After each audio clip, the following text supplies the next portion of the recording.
केंद्रात, राज्यसभेत आणि राज्यात विधान परिषदेत संख्याबळ कमी असल्यानं फडणवीस सरकारनं पदवीधर निवडणूक गांभीर्यानं घेतली आहे. नाशिक पदवीधर मतदारसंघातील आमदार भाजपचाच व्हावा यासाठी ही निवडणूक प्रतिष्ठेची करण्यात आली आहे. नाशिक पदवीधर मतदारसंघाच्या प्रचाराची ही पहिली प्रचार सभा. केवळ अर्ज भरण्यासाठी 4 मंत्री नाशिकमध्ये हजर झाले. खुद्द शिक्षण मंत्री विनोद तावडे यांच्या उपस्थितीत शिक्षण संस्थांशी संबंधित आणि पदवीधर मतदारांना चुचकारण्यात आलं. कामं करून हवी असतील तर आडमार्ग नको असं सूचक विधान शिक्षण मंत्र्यांनी केलं. तसंच उत्तमराव पाटील यांना श्रद्धांजली म्हणून ही जागा जिंकण्याचं आवाहनही केलं.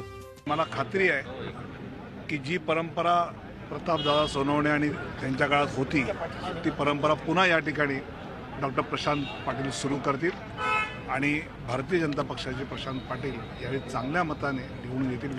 नाशिकमध्ये संरक्षण राज्यमंत्री सुभाष भामरे यांचे जावई डॉक्टर प्रशांत पाटील यांना भाजपनं मैदानात उतरवलंय.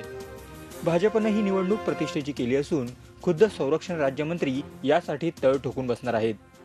केंद्रात मोदी साहेबांचं सरकार आणि राज्यातलं सरकार या दोन्ही सरकारांचा जो विकासाचा कार्यक्रम आहे, अजेंडा आहे, हा लोकांसमोर आहे आणि निश्चितच या निवडणुकीच्या माध्यमातून याच्यावर शिक्कामोर्तब होणार आहे याविषयी काही शंका नाही.